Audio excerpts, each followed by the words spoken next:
que ya es la segunda oportunidad que nos tenemos para trabajar con este tema. Este es un tema de sumamente importante, en vista de que la primera causa de mortalidad materna aquí en Venezuela y una de las primeras en el mundo es los trastornos hipertensivos en el embarazo. Y ante una muerte materna o ante un deceso de una embarazada por trastornos hipertensivos siempre se han buscado múltiples causas para llegar o mejorar las condiciones que fueron dadas para que suceda. Y hemos encontrado que son demoras en el diagnóstico, demoras en guiar a la paciente a dónde tiene que acudir, a qué tipo de especialista tiene que acudir, porque casi siempre esta entidad se expresa en las edades extremas, pacientes mayores de 30 años, pacientes menores de 18 años, y la falta de información en estos pacientes es lo que hace que se compliquen.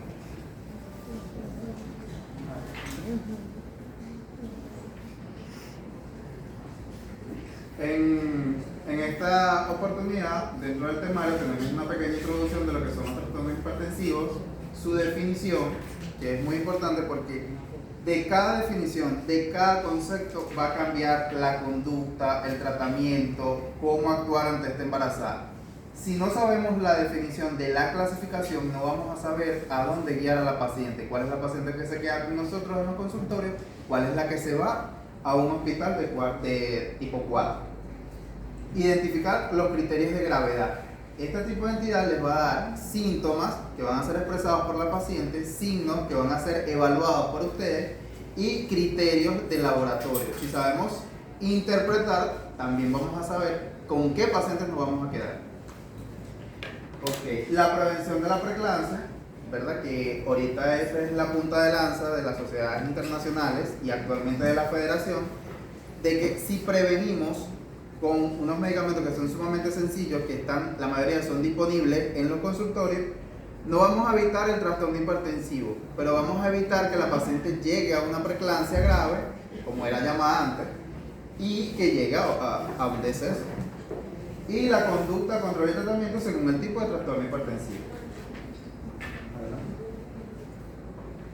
Ok, ¿cuáles son los tipos de fármacos, su dosificación y las contraindicaciones? Porque en el embarazo, esta particularidad que tiene el trastorno hipertensivo es que no se maneja igual al paciente hipertenso o a la mujer hipertensa que no está embarazada. Entonces ahí es donde hacen un paréntesis y dicen, no voy a tratar a la embarazada porque tengo miedo, no sé qué le voy a indicar, si le mando este tratamiento. O le colocan un tratamiento que no es el adecuado, que está contraindicado en el embarazo y por desconocimiento pues cometemos la infracción. Esto es un abordaje más que todo hospitalario, pero que es importante que ustedes tengan conocimiento de cómo se realiza. La sospecha y manejo de la intoxicación por sulfato de magnesio, en la prevención de las convulsiones o eclampsia y el diagnóstico diferencial y tratamiento del síndrome de Herd. Okay. En la introducción tenemos que los trastornos hipertensivos en el embarazo son una de las primeras causas de mortalidad materno-fetal a nivel mundial y aquí en Venezuela. Esto se expresa, tiene 6 teorías que establecen cómo más o menos se ocasiona el trastorno hipertensivo. Dando lugar a estas 6 al más importante, que es el daño endotelial. Ocurre un daño endotelial y posterior a ese daño endotelial van ocurriendo una serie de alteraciones tanto maternas como fetales, que van a dar origen a un retardo del crecimiento en el feto, una malformación congénita en los gemelares. En la madre va a haber una serie de complicaciones que va a dañar sus órganos diáneos que se van a expresar en signos y síntomas clínicos y muy evidentes en la embarazada. Okay. En su epidemiología, ya les comenté, se ha estimado que la preeclampsia o la hipertensión arterial gestacional complican del 5 al 10% a nivel mundial en la totalidad de los embarazos.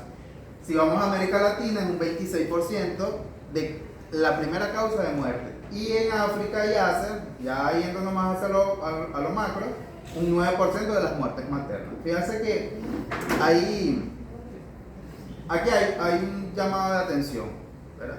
¿Cómo es que África y Asia, que son países superpoblados, tienen una tasa menor que nosotros en Latinoamérica? Entonces, aquí hay un llamado de atención porque hay algo que no estamos haciendo bien y que se está expresando en un número. Okay.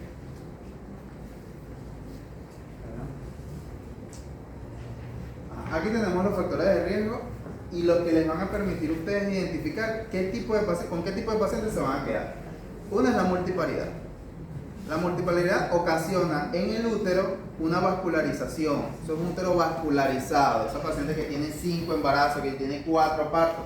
Eso es un útero que está vascularizado. Y que esto es una paciente que una vez diagnosticado el embarazo, inmediatamente deben hacerle su screening para diagnóstico de riesgo de preeclampsia o restricción de crecimiento uterino. Y eso se hace con la ecografía del primer trimestre. Muchas veces no le damos importancia a indicarle este tipo de screening a la paciente con este tipo de antecedentes, porque no, esa pare, déjala quieta, que esa va a parir rápido. Y resulta que estas son las principales pacientes que se complican con trastornos hipertensivos. Luego seguimos el extremo de edad materna, menores de 18, mayores de 30 años, tienen un riesgo elevado. Las menores de 18 años, por el estrés oxidativo que hay, son sistemas reproductores que no están adaptados todavía para llevar una concepción, porque lamentablemente por múltiples situaciones socioeconómicas sucede. Y en las edades extremas, por lo que les comento, de la vascularización de las arterias uterinas y en el útero, hay un aumento de esa resistencia. Tenemos componentes genéticos que son factores muy elevados. Antecedentes de patología de base, pacientes que son diabéticas, que tienen resistencia a la insulina, que tienen patologías inmunológicas, pacientes con patologías endocrinometabólicas, son patologías, pacientes con riesgo de desarrollar un trastorno hipertensivo. El embarazo gemelar, importantísimo en vista de que como es no solo va a tener riesgo de desarrollar un trastorno hipertensivo, sino múltiples alteraciones fetales, ¿verdad? Por la hipoperfusión placentaria que se va a ocasionar ahí. Y los factores socioambientales, mala alimentación, desde los excesos hasta la escasez, falta de suplementos vitamínicos, mala higiene, el estrés, el bajo índice académico. Hay estudios que ya describen que todos esos factores pueden desencadenar que la paciente desarrolle un trastorno hipertensivo. Ajá. Hay definiciones o términos que debemos tener en cuenta para poder entender la clasificación actualizada de los trastornos hipertensivos en el embarazo. Uno que es una hipertensión arterial, ¿verdad? Se define como tensión arterial sistólica mayor de 140 milímetros de mercurio y tensión arterial diastólica mayor de 90. Es una tensión que van a obtener de 2 tomas separadas con intervalos de 6 horas después de 10 minutos de reposo, y que la paciente, o la gestante en este caso, haya reposado y no haya consumido ningún tipo de bebida o alimento que pudiese alterar o acelerar el sistema cardiovascular. Ahora, esto es lo que es hipertensión arterial, pero que es una hipertensión severa. Ese término que manejan normalmente con un paciente que no está embarazado, sea mujer o hombre. 2 tomas de tensión arterial sistólica mayor de 160 milímetros de mercurio y tensión arterial diastólica mayor de 110.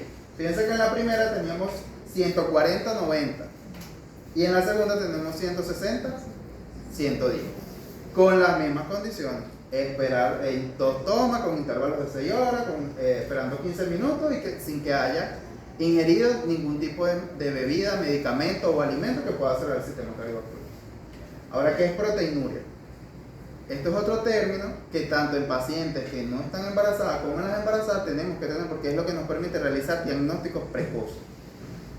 Presencia de proteinuria en ausencia de infección de orina, que es una afección que te puede alterar este examen, o contaminación, mediante alguna de las siguientes opciones: cociente de proteína, ¿verdad?, que va a tener un valor mayor de 30 miligramos por milimol, o proteínas en orina de 24 horas, con un valor mayor de 300 miligramos o 0.3 gramos.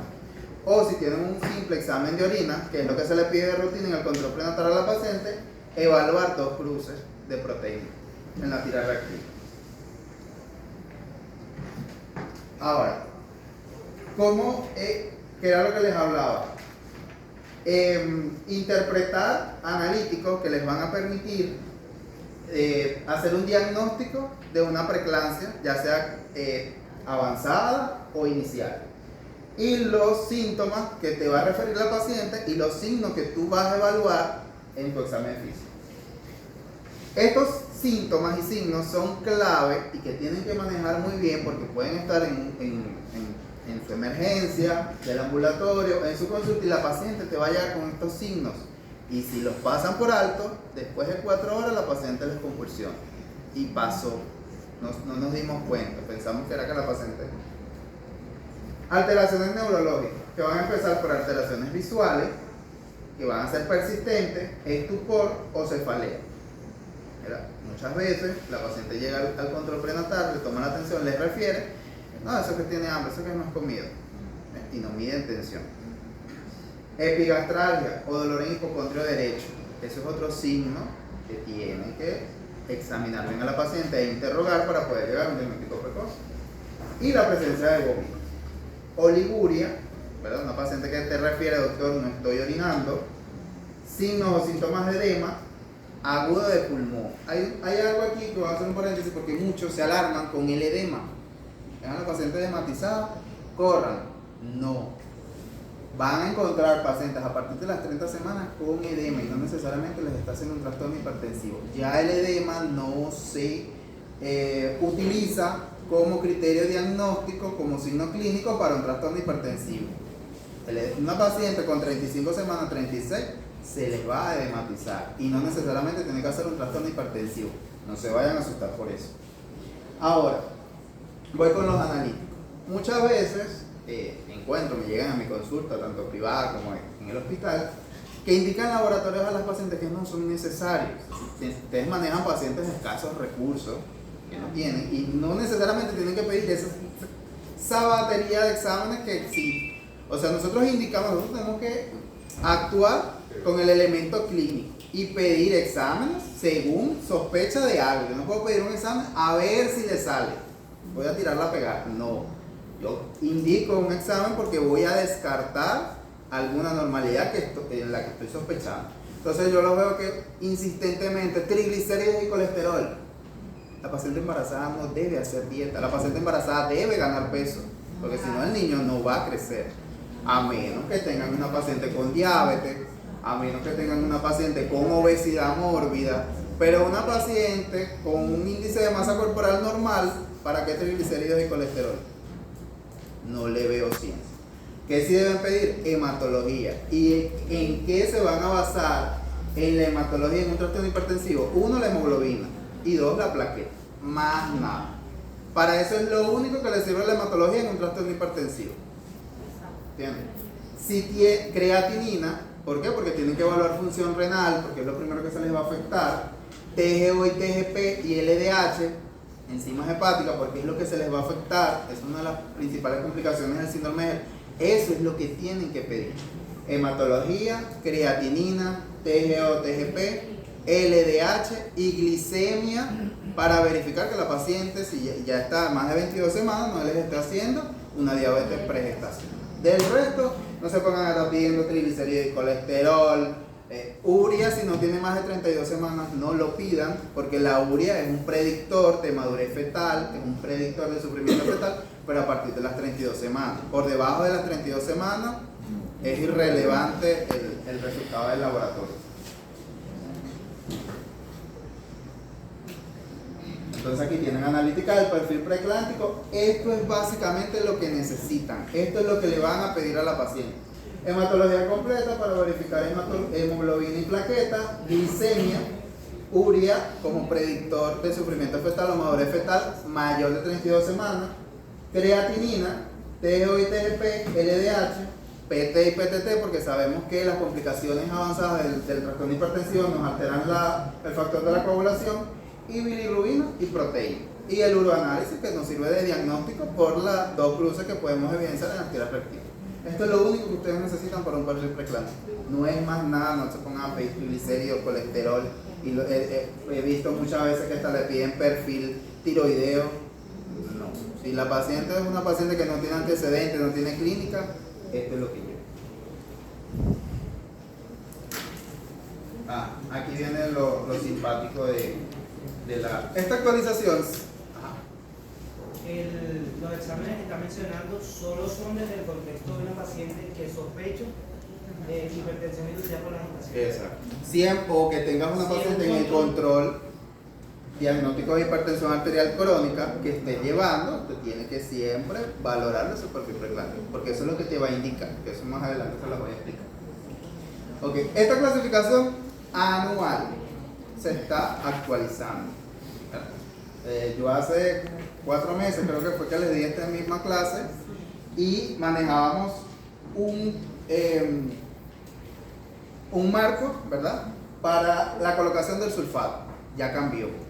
Fíjense lo rápido que cambió, lo rápido que se actualiza. Porque vamos así haciendo medicina basados en la evidencia diagnóstica.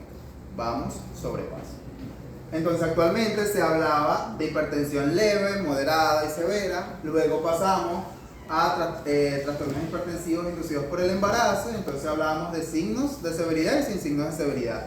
Ahora estamos hablando con criterios de gravedad y sin criterios de gravedad. Fíjense cómo cambia. Y en función a esta clasificación, cada una tiene una conducta y un manejo de la paciente. No es igual una hipertensa crónica que una criterios de gravedad. No es igual. Entonces, si manejan la clasificación, si se sabe la definición, van a poder estar orientados en cómo dirigir a su embarazada. Porque el tema del trastorno hipertensivo en el embarazo, que es un alto riesgo de tipo 2 a 3, que generalmente no es una paciente que se debe controlar en consultorio, ¿entienden? El médico de consultorio pasa a ser un guía. Tienes que ir a tantas semanas para acá, tienes que ir para este doctor, no se quedan con ella, no la manejan ustedes nada más. Es una paciente que tiene que ser valorada por internista o cardiólogo, el ginecólogo de base, que tiene que tener apoyo de un médico especialista en medicina materno-fetal. Fíjense las tres.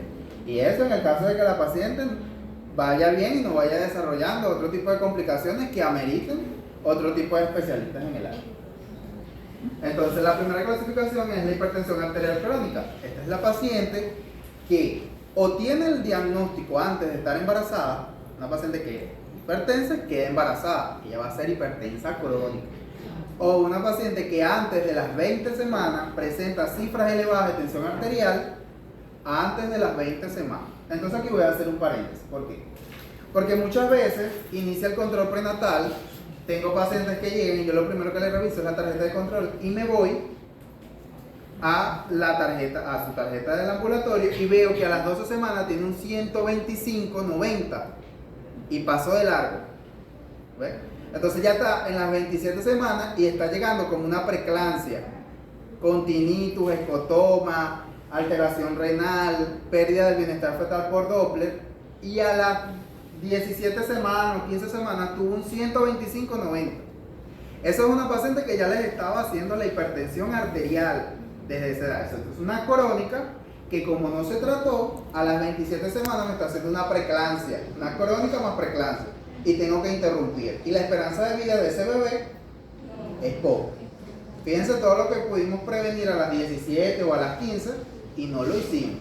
Y eso venía desde el consultorio, desde que ella fue al consultorio de su comunidad, a su control, porque no tiene recursos y no se diagnosticó. Entonces es muy importante que al inicio, a la captación del embarazo, se haga el screening. Revisas a esa paciente y no tiene ecogenética. Y tú le preguntas y dice que no le informaron. Claro, a las pacientes a veces no hay que creerle todo porque ellas muchas veces no dicen la verdad. Pero o sea, la idea es de que nos llevemos ese aporte hoy y que de ahora en adelante sí tengamos cuidado en ese diagnóstico precoz. Entonces es una paciente que antes de las 20 semanas tiene cifras elevadas de tensión arterial, pero que no necesariamente tiene síntomas y signos de severidad. Es una paciente que inmediatamente debe iniciar con tratamiento. Luego tenemos la hipertensión arterial gestacional. Esta es la aparición de cifras elevadas de tensión arterial después de las 20 semanas, pero que no van a superar los 150, 110 de tensión arterial. Ni va a tener alteración en los laboratorios, ni va a tener signos ni síntomas de alteración. Es una paciente que, inducido por el embarazo, está presentando esa cifra elevada, pero que no tiene ningún tipo de alteración. Luego tengo la preeclampsia sin criterios de gravedad, que es muy similar a la gestacional. ¿Qué es lo que va a cambiar? Que en esta tengo que tener alteración de los laboratorios. Yo voy a tener unas cifras elevadas de tensión arterial mayor de 140/90, pero que no sobrepasan los 160, 110, pero sí tengo alteración en los laboratorios. Le pido el perfil preclántico y me sale alteración del TGO, alteración del TGP, me puede salir alteración de la creatinina, me puede salir proteína en 2 cruces en el examen de orina. Entonces eso es una sin criterios de gravedad. No tiene síntomas ni signos de gravedad, pero ya está haciendo la alteración. Eso es una paciente que va a ser a futuro una preeclampsia con criterios de gravedad.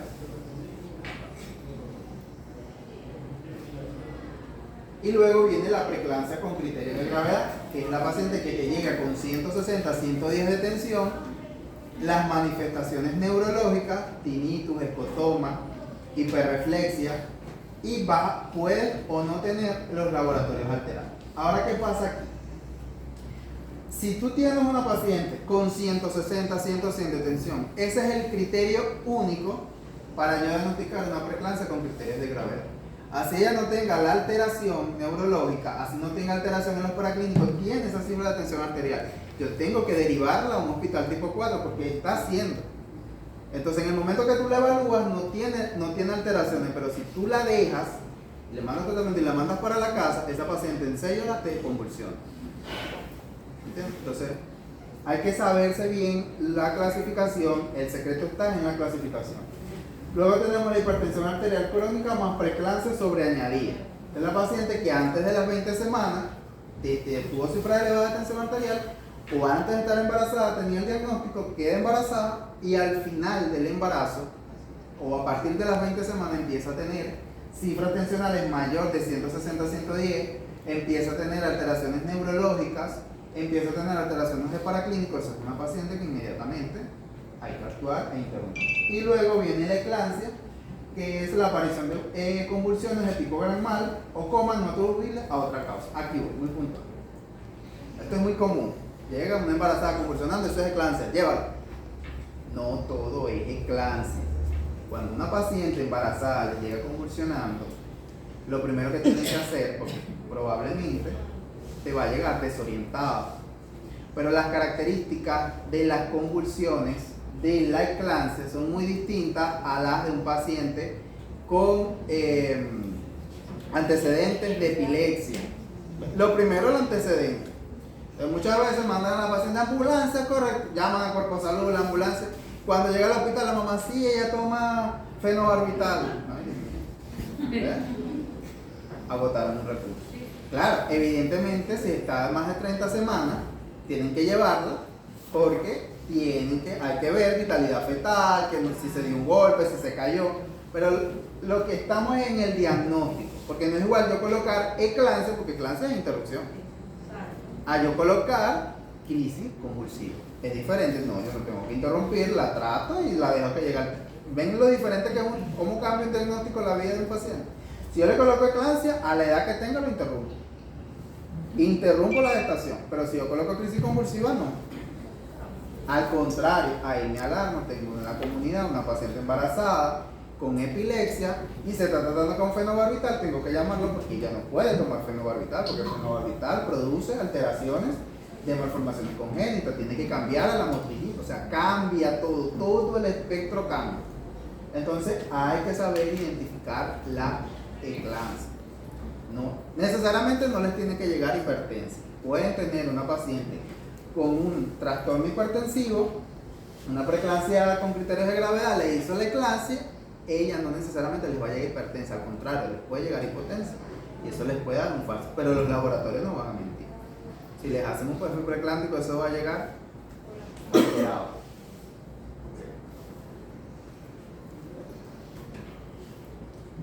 Ok, y aquí, bueno, el más temido por todo el mundo, pero el más fácil de tratar, que es el síndrome de Hert, que es la complicación más grave de los trastornos hipertensivos, en donde existe hemólisis, trombocitopenia y elevación de la enzima. Actualmente se manejan dos tipos de clasificación. Tenemos la clasificación de Mississippi y la clasificación de Tennessee, que fue realizada por el padre de la hipertensión, que fue Sibari. La diferencia de estos es que uno lo clasifica en completo e incompleto y el otro lo clasifica en clase 1, 2 y 3. De mayor A menor va a ser la gravedad. Entonces, en Mississippi vamos a tener, esto se va a guiar siempre por las plaquitas.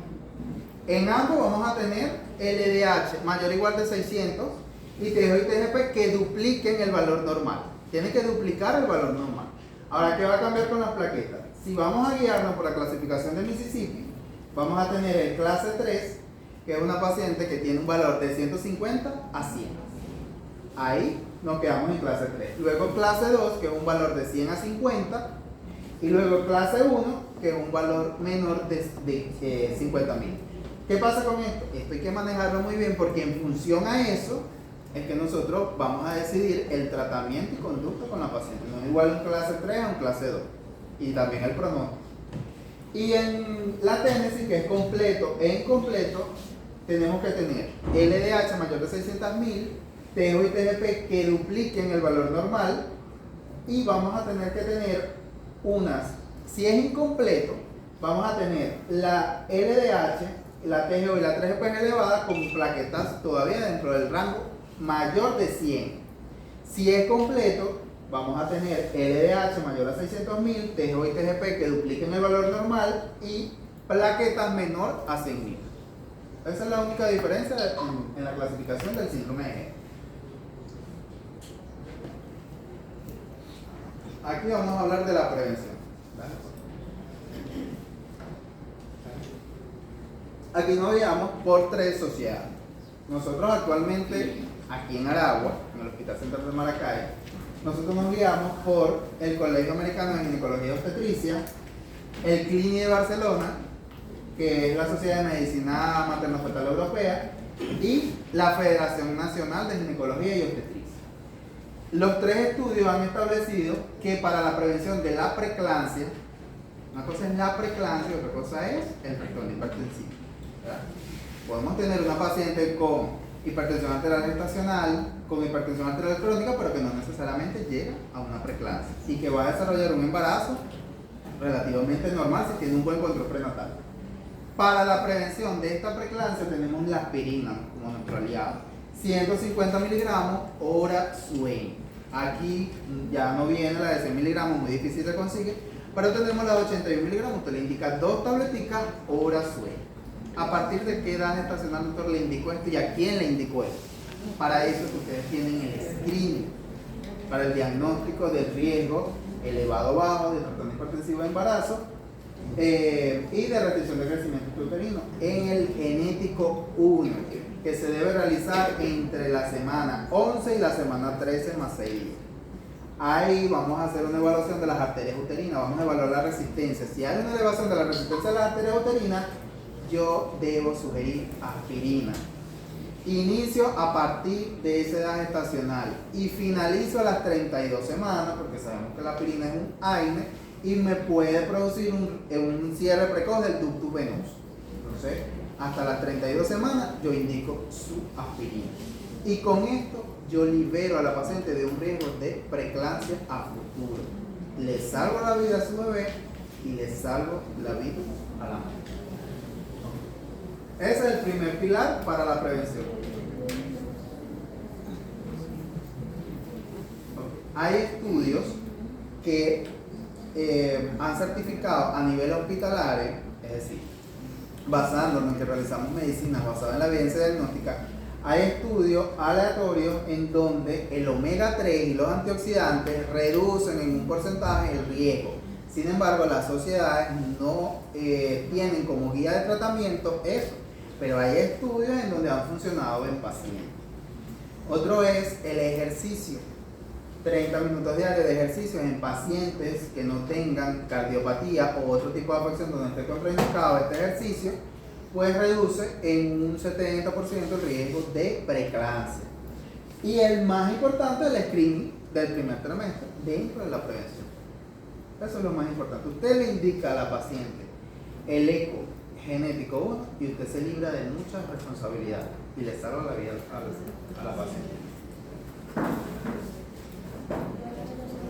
Ok, ahora vamos con el manejo individual de cada clasificación. Dentro de la hipertensión arterial crónica, esto es una paciente que no necesariamente tiene que ir a un hospital tipo 4.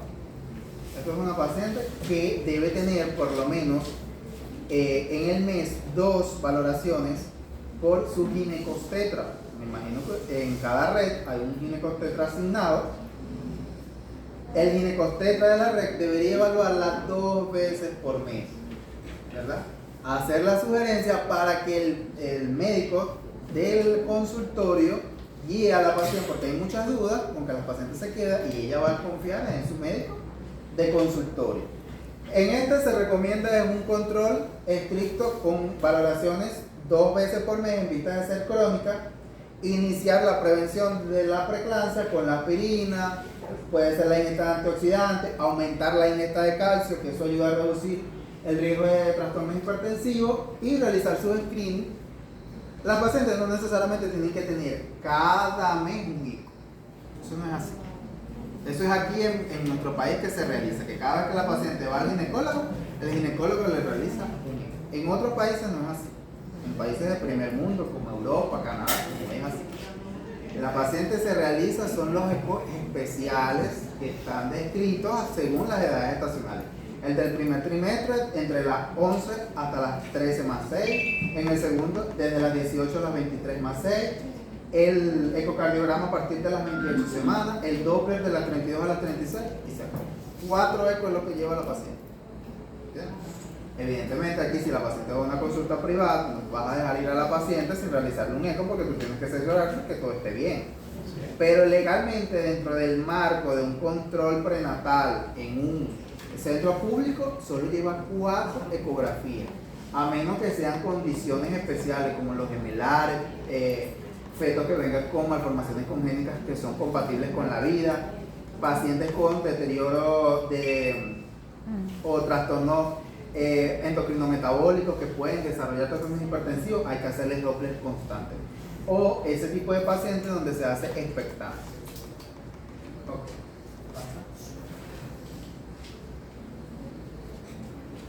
Dentro de las medidas generales se recomienda suplemento de calcio de 1 gramo al día, ingesta de ácido acetil salicílico 12 de 150 miligramos antes de las 16 semanas hasta las 3. Aquí la sociedad especifica 36.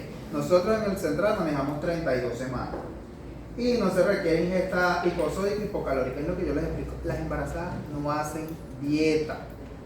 Por lo tanto, no se les pide triglicéridos y colesterol y todo eso. A menos que sean pacientes diabéticas con obesidad mórbida, pero una embarazada normal, no le manden dieta porque ustedes necesitan que la embarazada aumente de peso para que el bebé gane peso. Y más las pacientes hipertensas, porque las pacientes hipertensas los bebés hacen restricción de crecimiento intrauterino por hipoperfusión placentaria, por el estrés oxidativo que hay en esa placenta. Esta lámina se puede le tomar una foto, es importante, aquí está explícito a qué edad estacional se deben indicar los ecos especiales y cuáles son los ecos especiales que se deben solicitar.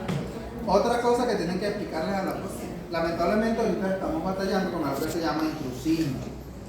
Eso no tenemos que aprender desde chiquitos, desde que estamos en los ambulatorios, a que eso no se hace.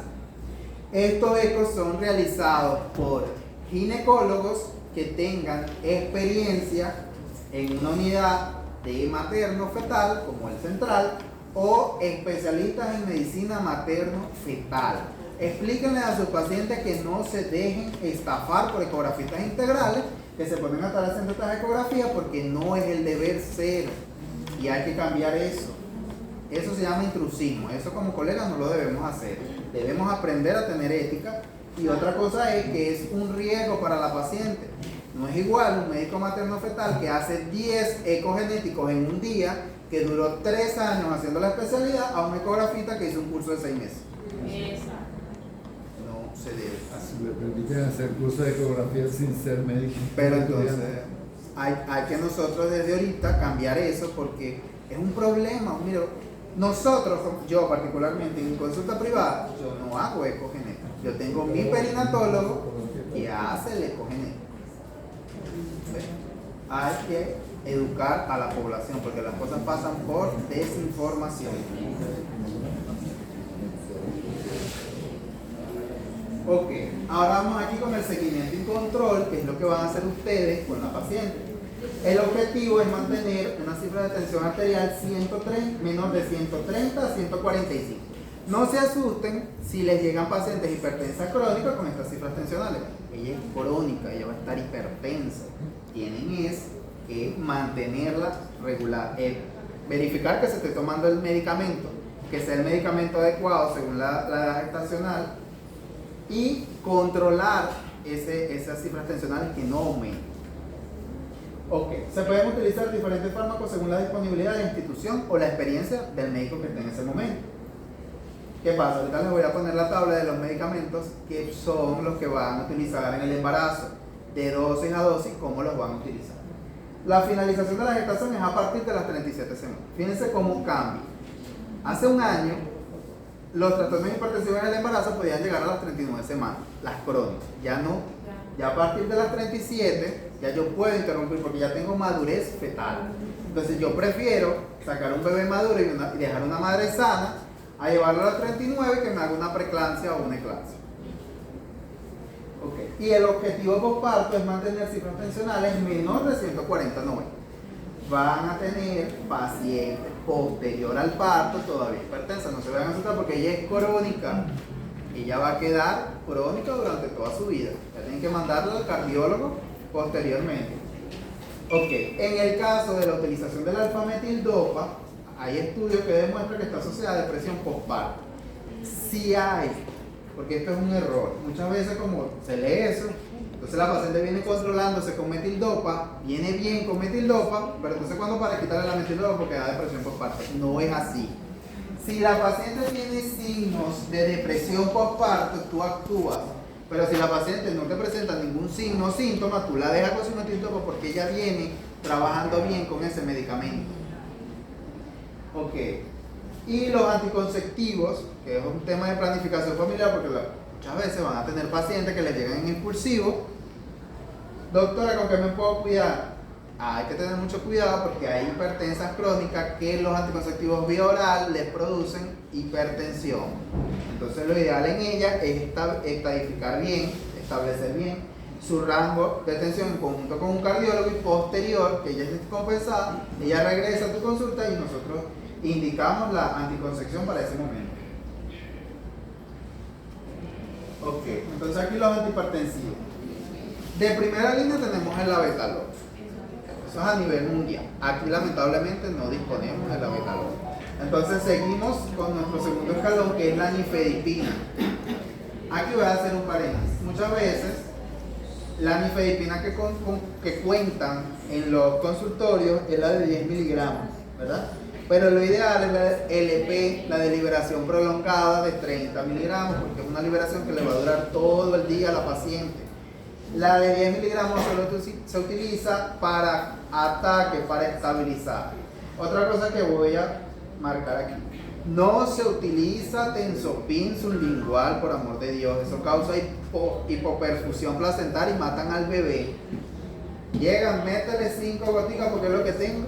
Y llega ese bebé en bradicardia, hay que hacerle cesárea corriendo a la paciente, hay un riesgo de llevarse la vejiga, lesión incidental de vejiga, hay un riesgo de hipotonía uterina, sangrado postparto. No se utiliza tensopin. Inicien con su nifedipina vía oral. Si tienen la de 10, con la de 10 cada 8 horas. Ahora, cuando tienen una paciente con nifedipina vía oral, iniciando de liberación prolongada de 30 miligramos, ustedes tienen desde 20 miligramos hasta 120 miligramos dosis día.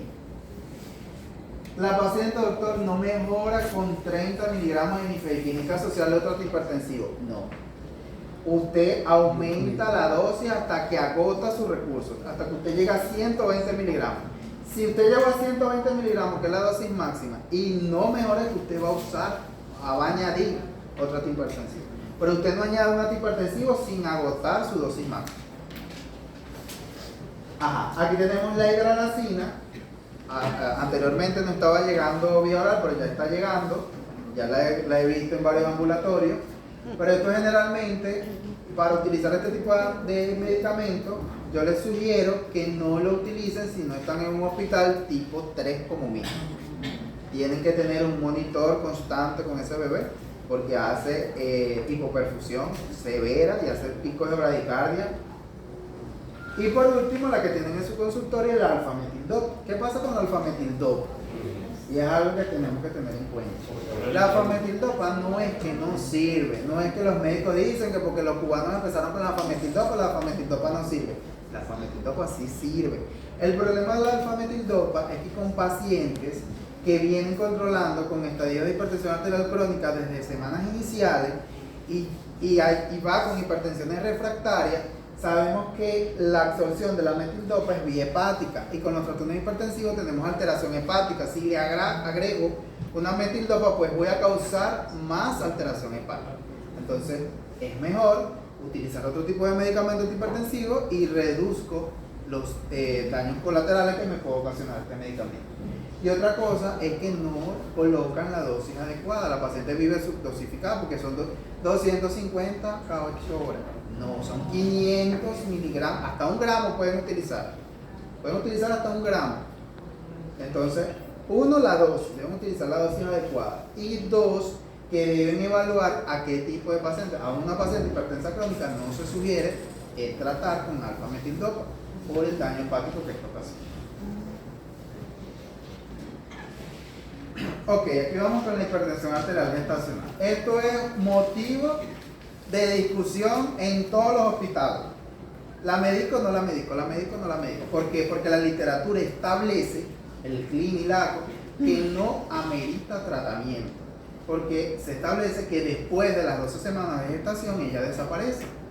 Pero ¿qué pasa? La Federación Nacional de Ginecología y Obstetricia en el último congreso estableció que es mejor medicar, porque nosotros estamos es para prevenir.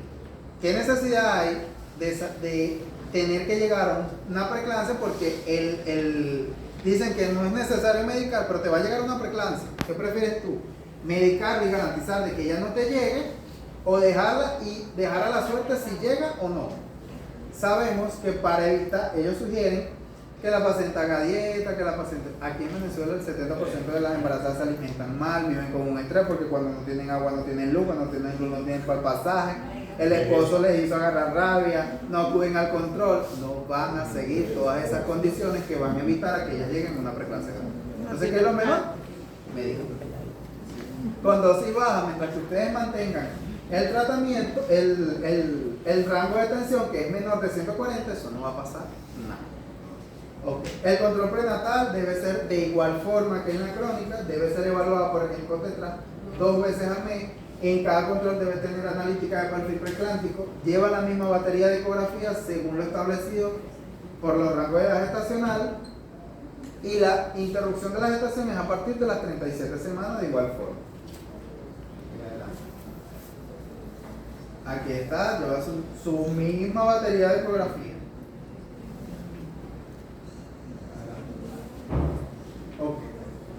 En las gestacionales, en vista de que ellos refieren de que no necesariamente tienen que medicar, si la paciente sigue en las medidas generales y las orientaciones, ellos restringen la actividad física, porque sugieren que ese estrés puede generar un trastorno hipertensivo y sugieren el reposo relativo y baja laboral.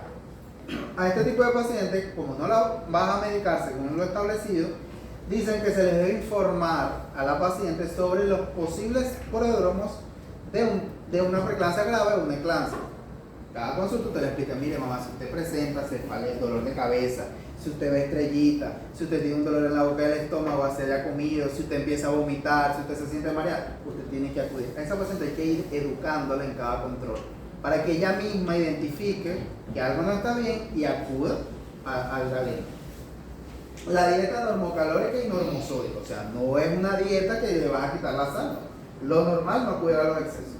Igual se sugiere la aspirina, 150 miligramos, hasta las 36 sugieren ellos. Nosotros aquí manejamos 32. Ok, el seguimiento y control. El objetivo es mantener cifras tensionales de tensión arterial sistólica entre 130 y 145 y diastólica entre 80 y 95.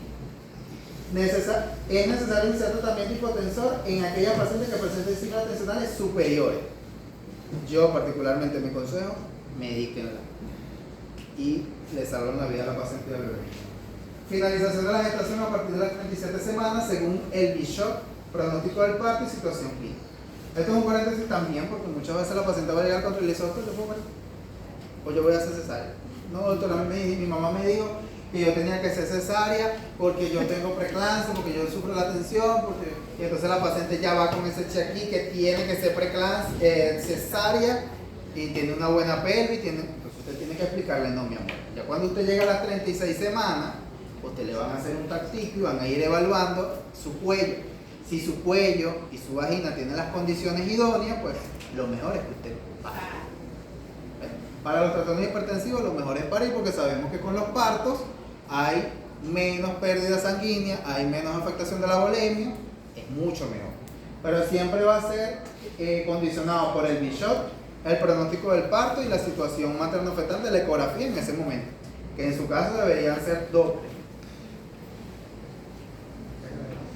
Lleva el mismo esquema de tratamiento. Se tratan igual. Los trastornos hipertensivos en el embarazo, en su gran mayoría, se tratan igual. Son los mismos medicamentos, la misma escala de dosificación. Lo único que va a cambiar en uno a otro es cuando yo uso vía endovenosa y cuando uso vía oral.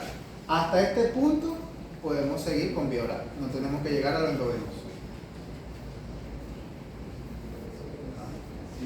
Vamos con la preeclampsia sin criterios de gravedad. Aquí con la preeclampsia sin criterios de gravedad, no necesariamente tienen que cada vez que identifiquen una preeclampsia sin criterios de gravedad, referirla al hospital. ¿Por qué? Sabemos que esto es un tipo de paciente que generalmente hace este tipo de afectación a partir de las 30 semanas. Eso no es, el sin criterio de gravedad no es criterio de ingreso hospitalario ni de interrupción. Esto es una paciente que va a llevar una monitorización fetal, materno-fetal más exhaustiva, sí, porque tiene un riesgo elevado de hacer una preeclampsia. Ok, esta paciente es una paciente que tiene que ser en conjunto de un hospital tipo 4 y en los consultorios.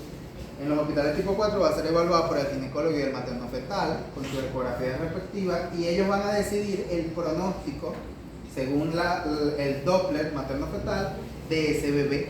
Si a ese bebé se le puede dar su expectancia hasta la finalización del embarazo, ella va a continuar con ustedes y va a acudir cada 15 días al hospital a hacerse su control.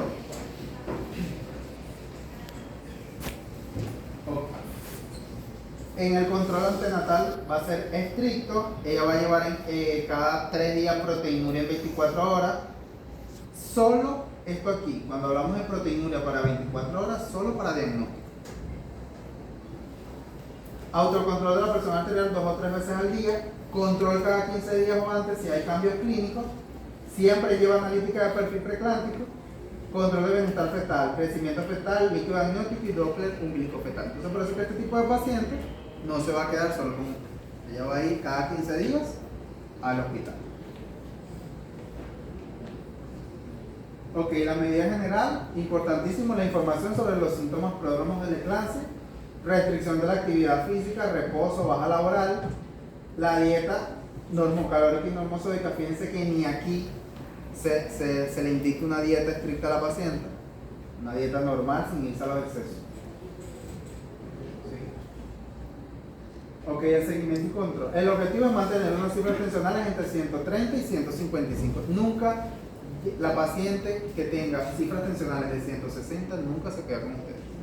Eso de antemano es una paciente que va para un hospital tipo 4. Después de las 20 semanas, una paciente que tenga 160, refiéranla inmediatamente. Ok.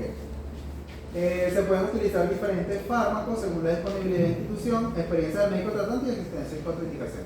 A este punto seguimos con vía oral. A este punto no utilizamos vía endovenosa, no utilizamos tensopin, nada de eso. Finalización de la gestación a partir de las 34 o 36 semanas. ¿Qué pasa? Hay un estudio que es el RATI, que es un estudio que lamentablemente aquí en Venezuela no lo realizamos por condiciones institucionales, que nos permite determinar si el bienestar fetal está comprometido o no. Y en función a eso, nosotros decidimos si antes de las 36 semanas, a pesar de que no es una preeclampsia con criterios de gravedad, interrumpir. Como no tenemos ese estudio, vamos a utilizar es el Doppler como nuestro aliado, que eso sí lo tenemos en nuestras instituciones. Y podemos determinar si le damos expectancia hasta las 37 semanas y le damos su resolución según el bicho, si puede parir o debe ser cesárea. Ok, aquí vamos con la preclancia con criterios de gravedad. Esto no es de ustedes, chicos. Esto es algo que inmediatamente ustedes lo van a referir. Inmediatamente. El diagnóstico se establecerá el diagnóstico en aquellos casos con ciclos tensionales mayores de 160 a 110 en 2 ocasiones y presencia de uno más síntomas o signos de severidad. El criterio único para diagnosticar preeclampsia con criterios de gravedad es la tensión. Ese es el criterio único. Paciente con 160 a 110 es preeclampsia con criterios de gravedad, se refiere. Ahora, doctor, yo tengo una paciente con tensión 150-90. No da para preeclampsia con criterios según lo que establece. Pero tiene tinnitus, ecotoma, epigastral. Eso es una preeclampsia con criterios de gravedad. Es muy diferente. Acuérdense que en los otros se respeta el rango de ciclos tensionales, pero no se excluyen los síntomas y signos. Ella puede tener 130-90, pero si tiene sintomatología neurológica, si tiene daño en los laboratorios, es una preeclampsia con signos. Así tenga la tensión por debajo de 160. ¿Ven? En cambio aquí, si ella no tiene tinnitus, ecotomas, no tiene daño en laboratorio, pero tiene 160-10 y tiene más de 22 semanas, es una preeclampsia con criterios de gravedad. Y se debe referir inmediatamente. Es ingreso hospitalario. ¿Por qué? Porque esa es una paciente que debe estar con un monitor materno-fetal, debe realizarse un eco Doppler para verificar en qué estadio del perfil hemodinámico materno-fetal se encuentra ese bebé. Ahora, vamos con los criterios de interrupción o finalización de la gestación. La Sociedad de Ginecología Obstetricia Americana, ellos son muy radicales con esto. Muy radical. 24 semanas, mal pronóstico, finalizar gestación. Esa paciente que llega con 200 de tensión, 160, 170 y tiene 24 semanas, es una paciente que se debe interrumpirse. Lo ideal es hacer un vacío. ¿Por qué? Porque dejar ese bebé ahí es aumentar el riesgo de muerte materna, porque te va a hacer una eclampsia, te va a hacer un gel. Y a la larga ese bebé va a hacer una restricción de crecimiento intrauterino, no se va a formar, no va a madurar y también va a fallecer. Es mejor vaciar a esa paciente, esperamos 2 años y en 2 años ella vuelve a intentarlo con un control prévio. Desde las 24 a las 31 semanas, tratamiento conservador, monitorización materno-fetal continua. Aquí es donde voy. ¿Qué pasa aquí? Aquí va a ser según el índice Doppler materno-fetal. Si ese índice nos da para un estadiaje del perfil hemodinámico en donde no haya descentralización, donde la hipoperfusión cerebral del bebé esté bien, podemos hacerlo. Si no, lo ideal es vaciar, que tampoco se va a dar y lo que vamos a aumentar el riesgo. En el intento ya está demostrado de tener ese bebé ahí para que llegue al término, ese bebé no llega bien porque llega con restricción del crecimiento, nace pretérmino, sabemos las comorbilidades que presentan los neonatos. Y a la larga la paciente hace un gel, aumenta el riesgo de mortalidad. Entonces saca un producto que no es viable y termina con un producto materno que tampoco va a ser lo esperado. De las 33 semanas más 6 semanas, tratamiento conservador, también en función del modelo predictivo PIR. Aquí no utilizamos el PIR por condiciones institucionales, pero tenemos el Doppler. Es decir, que el Doppler es nuestro mayor aliado en esta área. Y a esta edad sí se debe dar el beneficio al feto, porque 33 semanas sí es viable. ¿Entiendes? Hemos tenido pacientes de 35 semanas y han salido. Ok, y mayor de 34 semanas, finalizar gestación, previa administración de corticoides. Aquí hago otro paréntesis con los corticoides. Anteriormente, y eso fue una cultura que se creó aquí en Venezuela, donde todas las doctoras cuando nos va a indicar los inductores, porque mi mamá a mí me los puso y a mi primo, no. Solo con el riesgo de amenaza de parto pretérmino en menos del rango de 1 semana es que se colocan los inductores. Si no hay ese riesgo, no coloquen inductores. Evidentemente, con 34 semanas tenemos un rango de interrupción en que colocar inductores. Colocamos inductores e interrumpimos. Pero los inductores se deben colocar con riesgo de amenaza de parto pretérmino en el rango de 1 semana. Si no, no coloquen.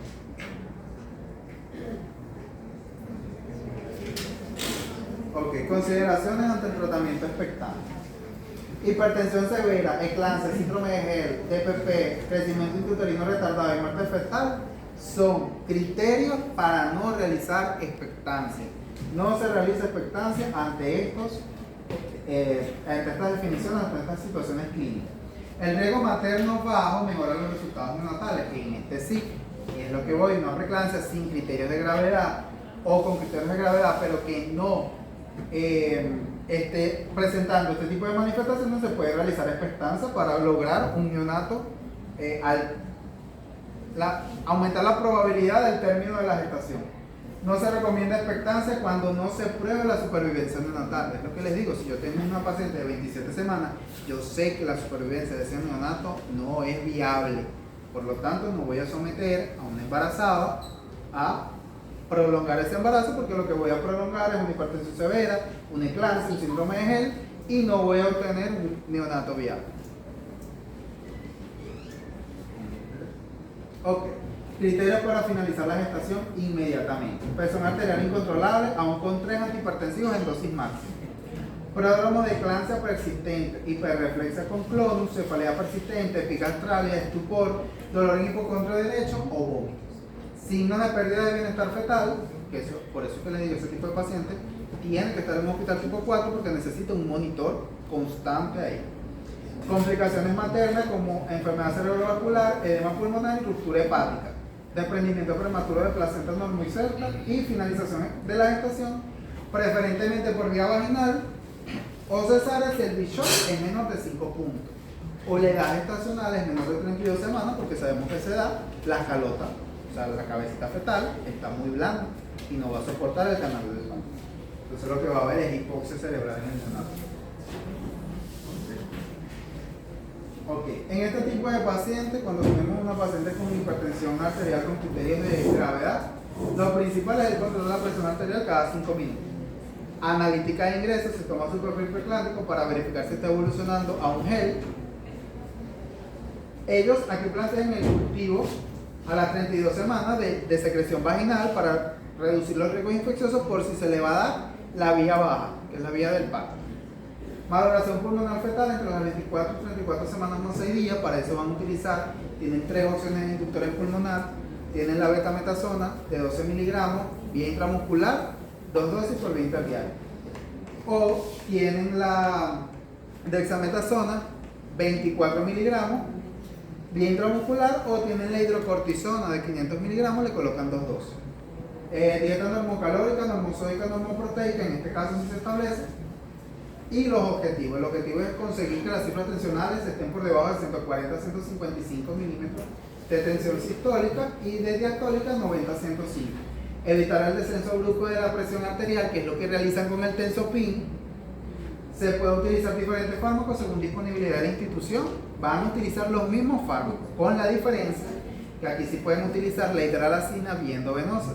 Esto se utiliza de 5 miligramos en un bolo de 20 cc, a pasar con intervalos de 5 minutos hasta obtener cifras tensionales por debajo de 160.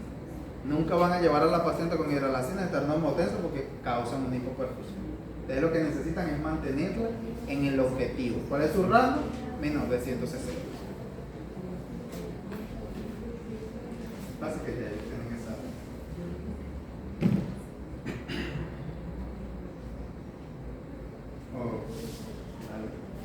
Aquí vamos con la prevención farmacológica de las convulsiones. Todo paciente con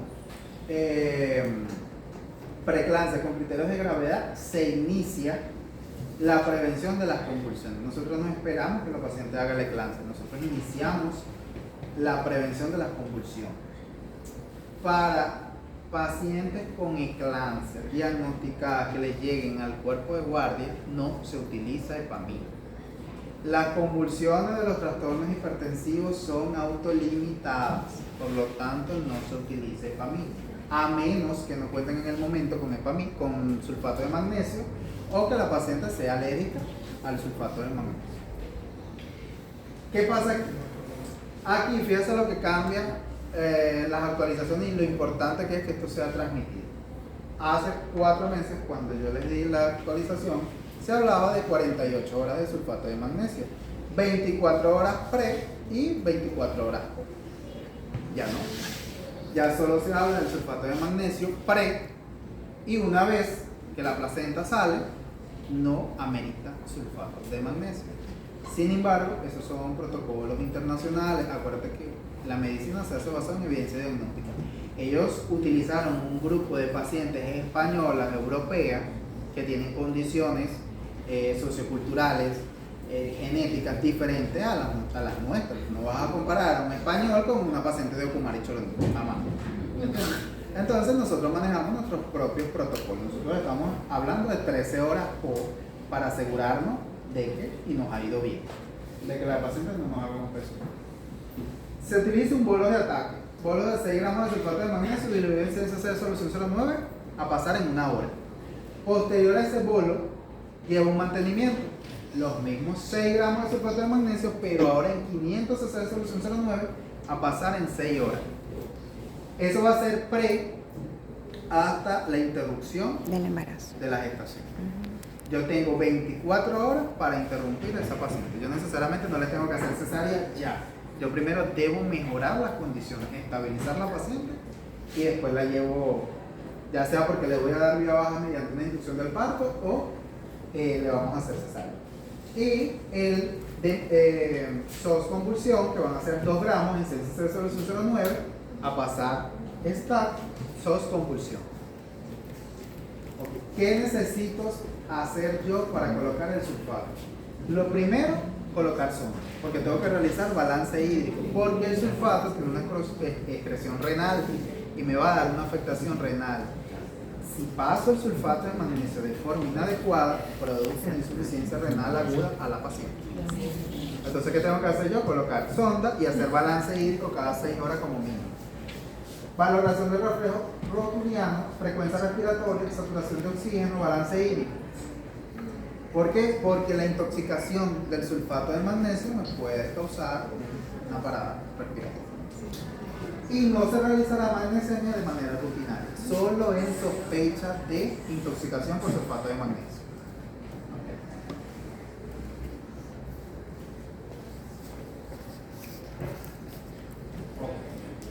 Fíjense aquí, se recomendaba mantener el uso del sulfato de magnesio 48 horas. Actualmente estamos hablando de un rango de 13 horas postparto. Durante el ingreso se deberá revalorar la necesidad de introducción del medicamento en caso de pacientes que presenten deterioro neurológico. ¿Qué pasa muy a menudo?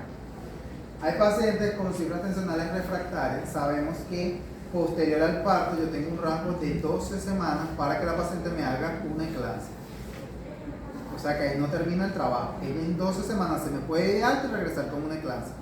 Porque yo la tengo que enviar para la casa del alta con tratamiento antihipertensivo. Porque si yo la dejo sin el tratamiento antihipertensivo, me va a hacer la eclampsia. Y ella va a volver a necesitar nuevamente iniciar con el sulfato.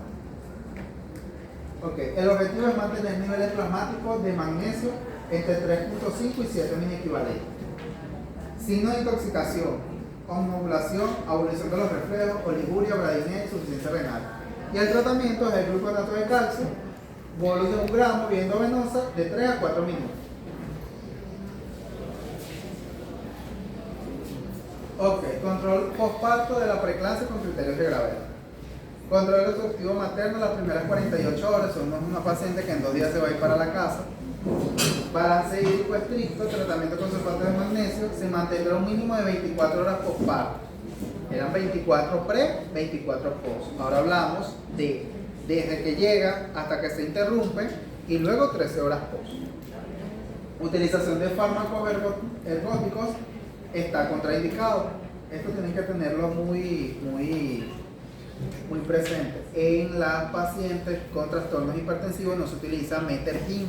Muchas veces en los ambulatorios no cuentan con oxitocina. Doctor, ¿sabes la enfermedad? Tengo el metergin. No, ¿usted es hipertensa? No puedo ponerle metergin porque le voy a producir una hemorragia.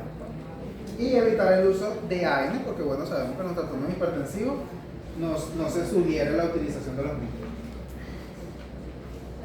Ok, aquí vamos con la eclampsia, que es a lo que todo el mundo le tiene miedo. Esto es un manejo multidisciplinario. En la eclampsia ustedes tienen que tener un equipo, hacen un equipo enfermera, médico del área, intensivista, si cuenta con un intensivista, o internista. Solicitar apoyo multidisciplinario. Debe elegirse un líder. No todos pueden estar hablando a la vez, esto, todo esto. No, debe haber un líder que dirija, trae esto, coloquen esto, porque si no se vuelve un caos. Control de las convulsiones. ¿Qué es lo primero que van a hacer? Permeabilizar la vía aérea. Tienen que garantizar, porque sabemos que con las convulsiones hay hipoxia. Y eso es lo primero que debemos garantizar. Luego vamos a utilizar diazepam para relajar. Y como es una eclampsia y las convulsiones son autolimitadas, es sulfato. Ya les puse el esquema de sulfato anteriormente. No cuento con sulfato, pueden utilizar el Epamil. Van a utilizar 15 miligramos por kilogramo de peso, viento venoso, en 1 hora. Luego van a utilizar 250 a 500 cada 12 horas. De igual forma, así como en el sulfato se utiliza una dosis de ataque y mantenimiento, con el Epamil igual. Y la refiere al centro de nivel tipo 4. De antemano les pueden solicitar su gasometría, pruebas de coagulación, tratamiento hipertensivo inicial inmediatamente, así no esté hipertensa en ese momento, porque las convulsiones causan esa hipotensión. Ella va a volver a estar hipertensa y mientras que esté hipertensa le va a seguir convulsionando. Si no corrigen las cifras tensionales, va a seguir convulsionando. Rayos X de tórax, finalización de la gestación en 24 horas por convulsión y posteriormente realizar una tomografía axial computarizada para verificar si hay daño cerebral causado por la hipoxia ocasionada por las convulsiones.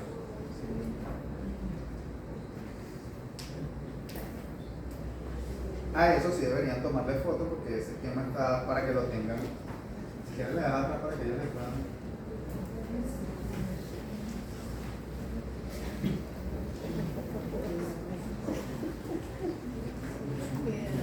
Ok, aquí vamos con el síndrome de Hell.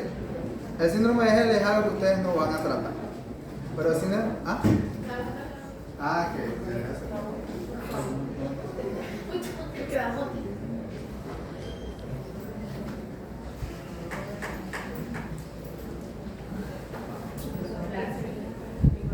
El síndrome de Hell es algo que ustedes no van a tratar en el ambulatorio, en su consultorio, pero es algo que tienen que tener conocimiento de la magnitud y la gravedad. Generalmente la mayoría de las pacientes maltratadas que llevan un control prenatal inadecuado terminan con un síndrome de Hell.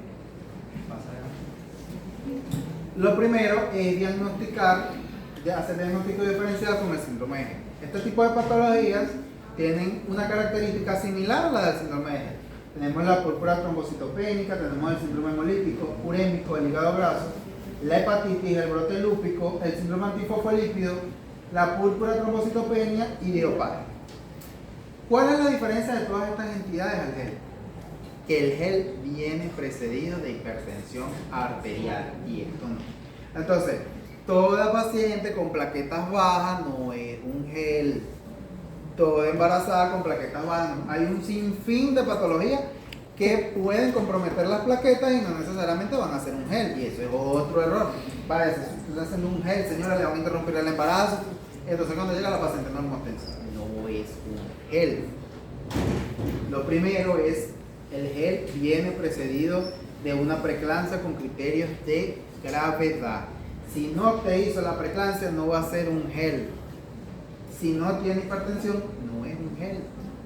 Eso es lo primero. Y hasta aquí, mire, es tan difícil que en unidades de cuidados intensivos les cuesta, porque esto es un manejo de ginecólogo y unidad de cuidados intensivos, tratar el GEL porque no se reducen las cifras tensionales. Y hasta que no corrijan la tensión, el GEL no mejora. Entonces, si no hay tensión arterial elevada, no es GEL. Las plaquetas las está disminuyendo, otra cosa. Tengo que pedir otro tipo de exámenes y buscar otro tipo de diagnóstico.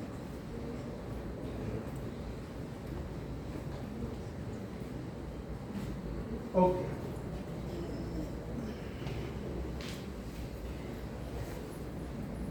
Aquí va a tener una valoración inicial para control de las mismas pautas de presión preeclampsia con criterios de gravedad, lleva la misma pauta de tratamiento. La paciente que evoluciona a un gel, no se le sustituye el tratamiento, no lleva otro tipo de tratamiento específico, lleva el mismo tratamiento de la preeclampsia. Y el objetivo aquí es estabilizar las cifras tensionales, iniciar tratamiento con corticoides solo si las plaquetas están por debajo de 5.000.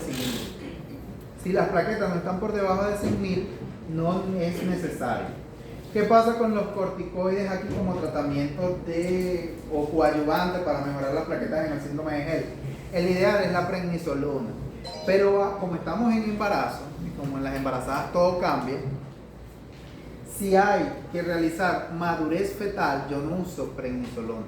Yo inicio con dexametasona, 10 miligramos cada 12 horas durante 48 horas, y posterior que cumplo mi maduración pulmonar, cambio a metilprednisolona, 40 miligramos cada 12 horas, hasta obtener una cifra de plaqueta de 150.000, que es mi objetivo.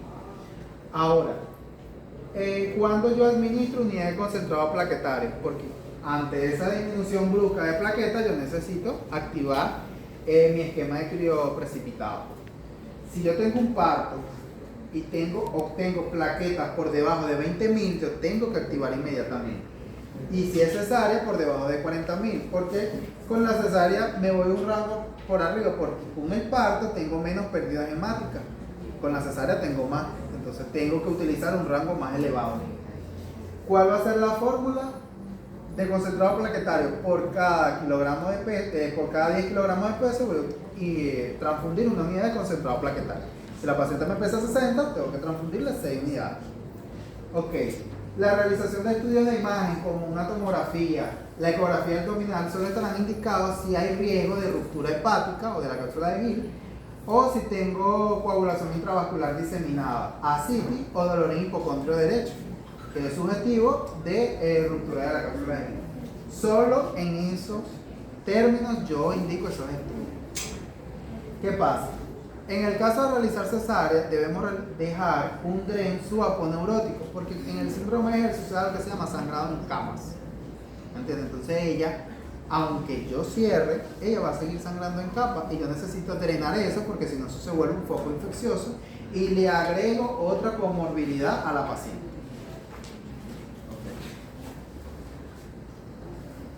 Okay. Y bueno, aquí le dejo la bibliografía de donde pueden guiarse si tienen alguna duda en cuanto a los trastornos hipertensivos del embarazo. Gracias.